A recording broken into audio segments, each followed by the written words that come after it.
All right. Okay. Welcome back to Nick Lenz Comic Corner, Classic Lesson Non-Classic. That's episode number 20, 2920 and Doubleshot number 2814. Now, both these two trades here feature characters created by people who found Image Comics. This one definitely, and of course, this is published by Image Comics, that being King Spawn Volume 5. Yes, the first of the spin-off trade series reaches this number. This collects issues 25 and 30 of the ongoing series. Now, I did check. Well, basically, the issue. Is the series over? No, it's not. So, we have Todd McFarlane doing the writing for this book, with Javi Fernandez does the main artwork for issue 130, with, of course, 27, done by Kevin Kane. Mostly put, it's King Spawn interacting with the clown. Yes, the clown who is actually taller now. Yes. Oh, by the way, the cover artists basically for issues are Fed Mala, Mike Dale Jr., Don Poussin, Z. Carlos, Francisco Tomasi, Javier Fernandez, Federico Sabati, Kel New, Don Errigo, Marco Taladon, and Francisco Mata. So, yeah, King Spawn, basically, Clown is taller, and he's a bit thinner. Yes.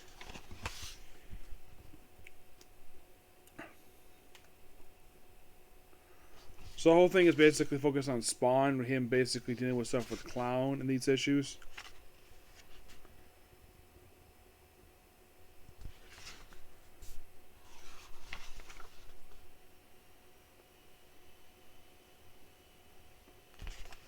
So yeah, basically Terry is working with Cyan. He's still a bit chunky, but at least they increase his height. Yep, so he basically kind of deals with him. There's no crown here per se. It's mostly put just... It feels like this like a regular Spawn book just fills the gap between some issues of the main book. It's kind of like what he's up to when he's not in the main book. That's the best way to describe the series. He fights other people, and then of course basically... When the book ends, it leads into issue 150. Basically, it's like all to do with dead zones, but still good book overall. Give the book a 9 out of 10. Next up is another character who was created by a founder of Image Comics. One of his most famous characters who's not Deadpool. Cable. This is a Nemesis contract. Collecting issues of Cable, Volume 1, 59 through 70. Is 8.99, which I believe was his last thing published. For this volume, he did have one published for volume 2. Those are figures the 3 have volume. Volume 3 did not have an annual, and 4 didn't because of the miniseries. So, it also collects X-Men issues 45-47.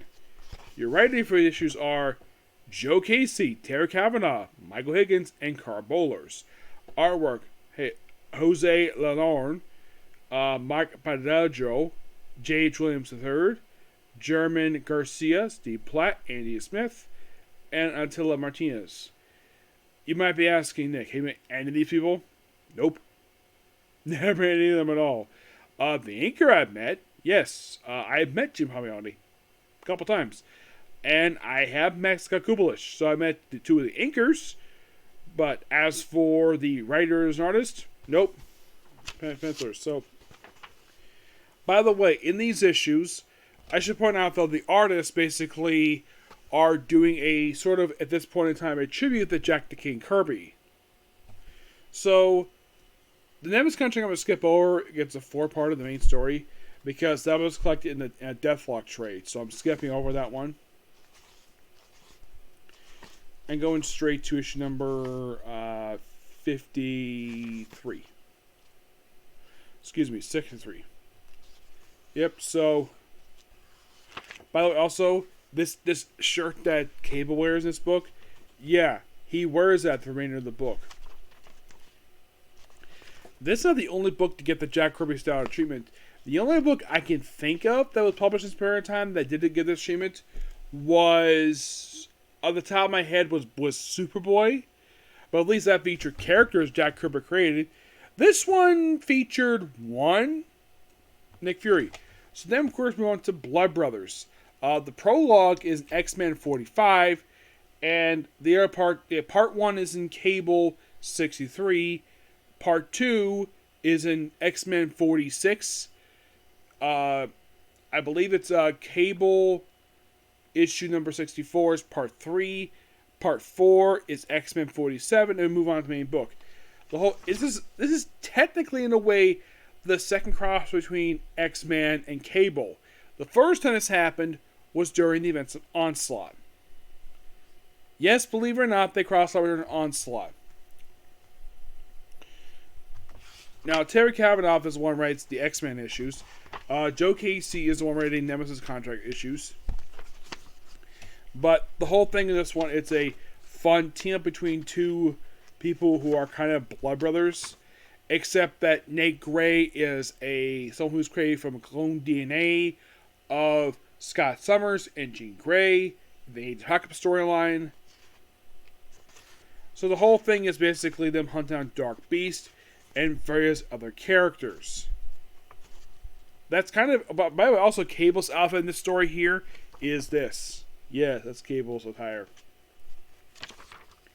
Yep. Well, that's my artwork in that book. Cable's book on the cover still has, it still has the Jack Kirby style artwork.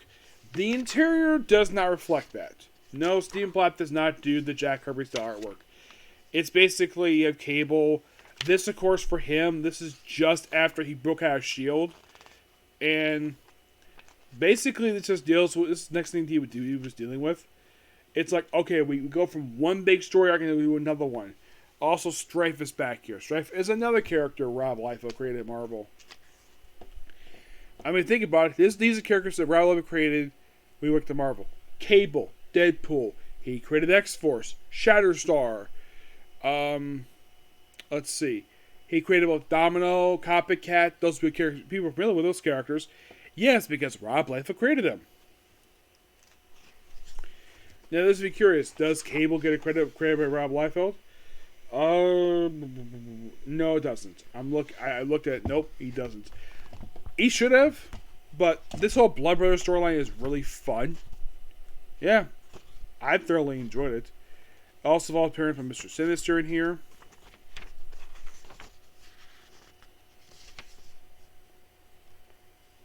And then right after that, and then comes the special origin issue of Cable. This, of course, is written by Joe Casey. This whole thing is done via textile, and we're back to the Jack Kirby style artwork, which I like this artwork. Yes, it's like, I think because of the time Jack Kirby had just passed away, so I guess this is an artist basically doing a tribute to Jack Kirby by drawing his style. So basically, it's like Cable done that style, and then we have his sister return here to sort of March Armageddon. Return, of course, we have the statue works for Apocalypse appearing in this storyline here. Yeah, it's basically the whole thing of this issue. Just Cable's reunited with his technically in a way his half sister. That's basically what the issue is, and then the next issue is basically just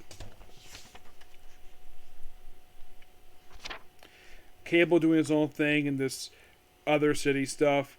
I gotta admit, this book is a lot. I love the artwork here. The artwork is fantastic. The storytelling is really, really good. Yeah, then one issue has the Avengers show up. Yes, this would mean members being Cap, Iron Man, and well, I think they also have Wonder Man here along with the Vision. Now, I think that this came out in 98. I think it was in 98. Because, I think with 98, because that's Avengers came back. That's when Volume 3 was launched. A volume that was very successful for the book. Yes, Kurt Busiek's run was fantastic.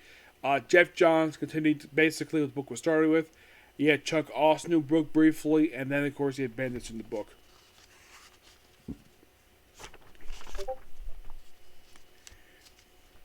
It's nice to have Avengers pop up here for this big epic story. Thor's even here too. Plus leads to this amazing cover. Yes, I think this is a nod to an old Captain America cover. I think so. It's basically taking this creature.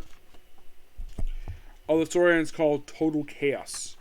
So, this is issue number 68. So, the story started with 66. You can see the prologue began at 65.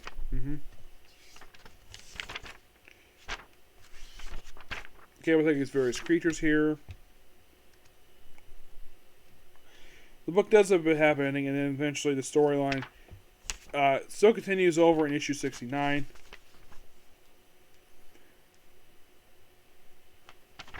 Where it's kind of a loose tie-in to Maximum Security. Yes, the 69 is a loose tie-in to Maximum Security. There's very little to do with Maximum Security. Those of you curious about what Cable gets to retire once again. Those of you curious, what was Maximum Security? Maximum Security was a crossover, I think on 2000-ish, where basically the Galactic Council of the Marvel Universe decided to put Earth under quarantine because they kept interfering in intergalactic affairs. Now, readers who probably read this period of time probably realized, though, that's bullcrap. That, they think that, that they interfered because they felt like it. No, because you kept using Earth as a battleground. That's why. This is Cable dealing with. Now, the whole thing with that is that these aliens pop up here. Like in Amazing Spider-Man time, they brought back the aliens that appeared toward the end of Roy Thomason from Kenny X back in the 70s.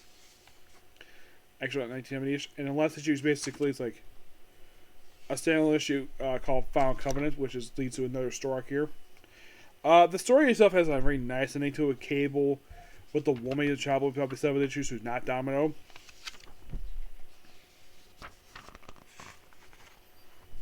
After saving her life. Yes. So, gives her a smooch. You know, all the fire going in the background. Very nice ending to this book. This book is a lot of fun. Yes, it's like the thing doesn't mention the fact, yeah, this is done in the style of the Jack Kirby style artwork. This big epic story. And I think the writers do it. I think Joe Casey does an excellent job with this book. So is Sarah Kavanaugh. Yep. I think the Avengers show up here was interesting. I'm surprised they have Kurt Busiek at the issue because he was writing. Because based on the style, where they look, it looks like this was come out during Kurt Busiek's run for the book. Yes. So, that's pretty much it particular view. Please be sure to like, comment, subscribe, turn notifications, do the dislike button. So, I'll see you all tomorrow for my next videos, okay? Thanks, video. Bye.